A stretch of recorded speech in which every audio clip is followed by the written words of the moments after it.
Today's gospel lesson comes from Matthew 25, 1 through 13. It's the parable of the 10 young bridesmaids. At that time, the kingdom of heaven will be like 10 young bridesmaids who took their lamps and went out to meet the groom. Now 5 of them were wise, and the other 5 were foolish. The foolish ones took their lamps but didn't bring oil for them. But the wise ones took their lamps and also brought containers of oil. When the groom was late in coming, they all became drowsy and went to sleep. But at midnight there was a cry, "Look, the groom! Come out to meet him!" Then all those bridesmaids got up and prepared their lamps. But the foolish bridesmaids said to the wise ones, Give us some of your oil, because our lamps have gone out." But the wise bridesmaids replied, "No, because if we share with you, there won't be enough for our lamps and yours. We have a better idea. You go to those who sell oil and buy some for yourselves." But while they were gone to buy oil, the groom came. Those who were ready went with him into the wedding. Then the door was shut. Later, the other bridesmaids came and said, "Lord, Lord, open the door for us." But he replied, "I tell you the truth, I don't know you. Therefore, keep alert, because you don't know the day or the hour." We'll get to the gospel lesson in just a moment, but first, I need to tell you some stories. This Wednesday, Sherry and I were in Salina. We stopped at Kohl's. I was looking for the bored husbands department, but they didn't have one, but they did have a chair. So I sat down in the chair, and I got out my iPhone, and I turned on my Kindle. I was reading my Kindle book, and a little girl came by, and she had a pillow still wrapped up in its wrapper, and she was playing with it, and she's trying to pull the pillow out of its case there. And her mother came and tried to explain to her that wasn't right, and she continued to hold it. And then mother said very firmly, "Stop that," and she continued to do it. And then mother kind of yelled at her, and she started running, and mom caught her, and she started to cry and whimper and then scream. And she continued to scream. Well, mom grabbed the pillow, but she pulled it out of the plastic. Anyway, mom grabbed her, carried her away. She was still screaming. I suppose it was about 20 minutes or more. Mom had to get the rest of her stuff and get to the checkout and get the kid out the door. Don't you hate that when a kid throws a tantrum? The only thing worse is when your own kid throws the tantrum. We want to tell them to have some self-control, don't you see? We want them to, well, we call it self-control, but really we want them to be good for us. We want to have control over them. We want to have not self-control, but remote control. Like, where's the button to turn this kid off? Maybe that's why my mom called it that forsythia bush a switch. Yeah. Self-control is not something we do. Something that somebody does to us, I mean. Self-control, that's self-control. And it's not even your ego that controls your self-control, because usually when you need your self-control the most is when the ego is having its favorite tantrum. Have you noticed that? When you need to calm down, when you need to get it buttoned up, that's when you can't, because your ego's busy doing all those other things. Self-control is not something we can practice when we need it. We have to practice when we don't. We have to practice it in many different ways. For instance, kids over there, your parents tell you to sit down, shut up, and don't wiggle. You know what they're doing? They're not just punishing you. They're helping you learn self-control in church. And now they're all sitting still and not wiggling. Isn't that nice? We understand. It is tough. But learning self-control is like in the Karate Kid. Remember wax on, wax off? He had all those cars to polish. And he had to put the wax on with one arm and put the wax off with the other. And the reason was not because his teacher wanted him to learn how to wax cars, is because when he was in a fight, this and this were motions you had to know and had to be in control of them so fast that you didn't have to think about it. And the same is true with self-control. It's a whole way of dealing with the world. And it takes a lot of work. In fact, all of these fruits of the Spirit, all of these fruits of the Spirit are not things that just appear suddenly out of thin air. They are grown like a tree. They grow like leaves, like buds, like the early fruit, and they are green and then they're ripe, and you have to work at developing them in our lives. Remember patience? Yeah, we got to work on that. The same is true with kindness, with gentleness, and now with self-control. It happens from way inside, way down deep. We have to tap maybe even what we might call the Christ center of ourselves. The part of us that's watching all of this going on. Have you ever had a fit and then we're standing there watching yourself have a fit and say, why am I doing this? Oh yeah, I remember, I'm really mad. Or whatever.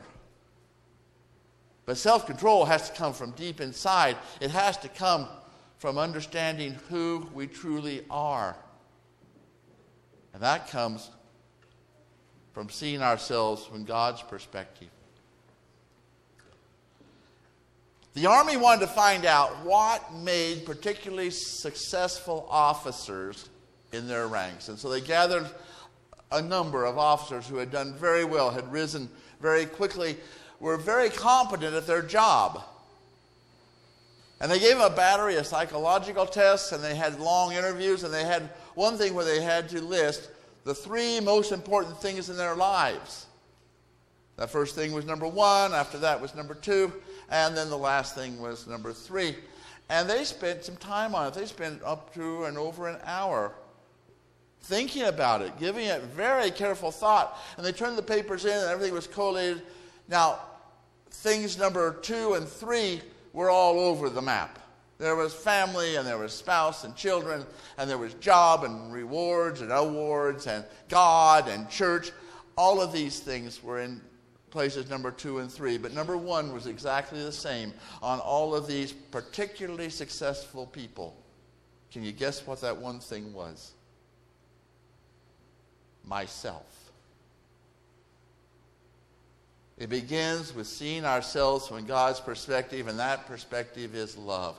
Yes, we have a problem with the idea of self-love, don't we?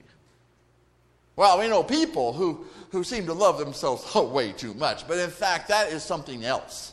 That is really something else. Dr. Scott Peck, who wrote The Road Less Traveled, and also wrote a book called The People Who Lie, had a patient in psychotherapy, who was a person of the lie. He was, in effect, an evil person. And he asked him, what's the most important thing in your life? And he says, my self-esteem. Now, we sometimes confuse self-love and self-esteem, but self-esteem is different, because self-esteem has to be supported. And we'll do anything to maintain self-esteem. I mean, if it's a question between what's right and what makes me look good, there's no question. If you're working on your self-esteem, you'll do what looks good. It's better to look good than to be good. That's self-esteem. And it's not love. And it has a very large weakness in that it's not enough. It's hollow. It depends on other people's opinions. It depends on everything but God. To have self-love, to truly appreciate ourselves and see ourselves from God's perspective, we have to follow the advice of St. Teresa of Lisieux, who wrote, if you are willing to bear serenely the trial of being displeasing to yourself, then you will be for Jesus a pleasant place of shelter.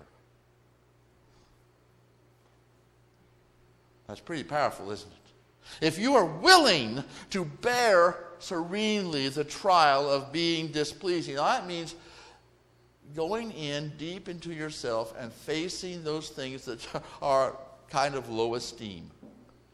We all have those things. and to face them serenely. I know a lot of people who are real quick to talk about all their problems, all their failures. I'm just no good, and I'm not smart enough, and I'm not lucky enough, and I'm not this, and I'm not that, and those people are against me, and all these problems. Fact is, they're not being very serene about it, are they? There's not much serenity there. And it doesn't work. It doesn't work just to name the problems. We have to go a step further. When we serenely examine ourselves, we have to give it over to God. We call it confession. And we do a confession, a general confession every week. But that's just to kind of get us all into it. We need to be looking at our own places of low esteem, our own problems, our own faults, our own lack of control, and ask forgiveness from God for it. Otherwise, we are unable to see. Letting go of our sin, our sins, is like scales falling off our eyes. We are no longer cluttered with all of our problems, and we can truly see the world around us. That's the power of confession. Because God takes it away from us. There's a little girl in Philippines who claimed that she was talking to Jesus. Well, that got her parents upset and worried, and they told the priest, and the priest told the bishop. The bishop had the little girl come in. You can't have little girls talking to Jesus. It's just not right. Priests have to talk to Jesus, but not little girls. Anyway, the bishop was questioning her and trying to understand, what she was doing. Was she making this up? Was she having delusions? What was her problem? And he finally hit upon a test. He said, next time you talk to Jesus, I want you to ask him what I confess tonight in prayers. And then you'll come back the next day and you'll tell me what Jesus told you. Now, right? Only Jesus knows the confession, and the little girl will hear it, and she'll tell it, and it'll prove she's talking to Jesus. Well, the little girl comes back the day after that, and the bishop says, well, did you talk to Jesus? And she says, yes, Your Eminence. And then he says, well, when you talked to Jesus, did you ask him what I confessed? Yes, Your Eminence. Well, you talked to Jesus, asked him what I confessed. What did Jesus say to you? And the little girl said, Jesus says he doesn't remember.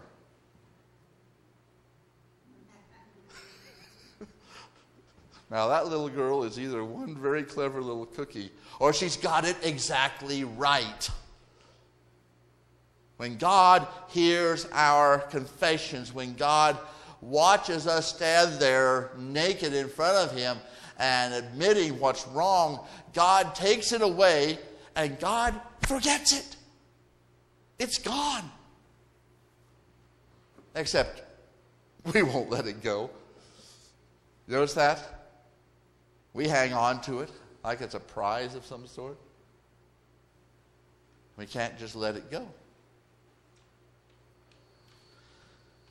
Two monks were walking along a muddy, muddy road, and they came across a woman who was trying to cross the road, and she had on a long skirt, and she didn't want to get her skirt all messy, so one of the monks went over and picked her up and carried her across the road and put her down. And they continued on their journey, and they walked for a couple hours, and the other monk turned to his friend who'd picked up the woman and says, according to our orders, we're not supposed to touch women. And the other monk said, brother, I put her down 2 hours ago. Are you still carrying her? That's what we do, isn't it? We get something caught in our craw and we just think about it. And God says, let it go. I've let it go. I don't remember. You let it go and it won't matter anymore. That's the power of confession. Because we are not put here to be punished constantly for every mistake. You know that great passage, John 3:16 says, God so loved the world, he sent his only begotten Son, that whosoever believeth in him shall not perish, but have everlasting life. Well, you got to read the next line too. 17th verse says, for God sent not his Son into the world to condemn the world, but that the world might be saved. And to be saved, Jesus forgives and lets us off the hook so that we can be truly alive.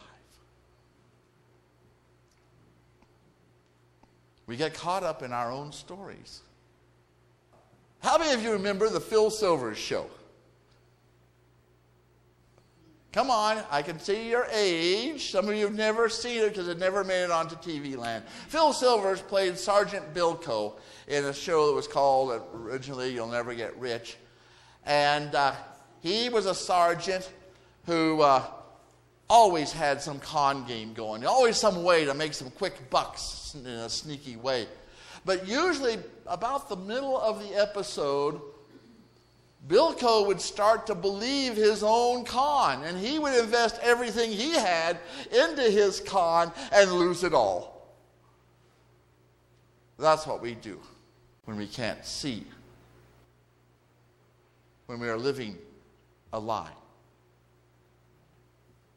when we are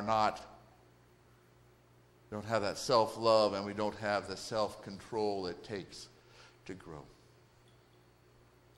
And now we're going to talk about the 10 bridesmaids. 5, it must have been because of hands. 5 are wise and 5 are foolish.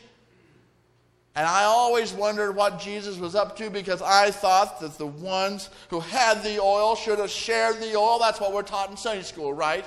If you've got something and somebody else needs it, you should share, right? And they should have gotten in trouble for not sharing. But no, Jesus does it the other way around. He's always turning things upside down. Because this story is not about bridesmaids, and it's not about oil. It's not about anything that actually is a physical thing. It's about being prepared. Doing what it takes to be ready. Ready for the kingdom. Ready for the kingdom to be here right now, in this time and this place. And that means, have you ever been to a party and there's somebody who didn't realize it was a party? And they were just kind of going on and on about all their problems, and they just couldn't seem to get happy? Well, that's what it's like. I remember when I was in grade school, we had our 7th and 8th grade classes got dancing lessons, because we had an 8th grade prom after the 8th grade graduation. And we went to the community hall, and a lady came in and she taught us how to do all these dances. And we got to the prom, and here's poor Danny. Danny didn't have the money. He didn't have the 50 cents a week to get those lessons. And he took me and my friend into the bathroom, boys' room, and he says, teach me how. We can't do it in this short time. The kingdom of God is like a dance. And if you don't prepare, you're going to wind up a wallflower. You can't enjoy the dance unless you prepare. And that preparation is all about self-control. So when are you going to prepare? We all know we're putting it off. I put off quitting smoking for some 40 years. I always had something more important. As soon as I get this problem out of the way, as soon as I get this worked out, as soon as I'm not as pressured at work, I had a lot of good reasons until I finally did it. Some of you know what I'm talking about. So what are you waiting for? Being prepared for the kingdom. That means self-love and self-discipline. Are you going to have a round to it? Did you ever get one of those? Once you get one of those, you have no excuse, because you just got a round to it.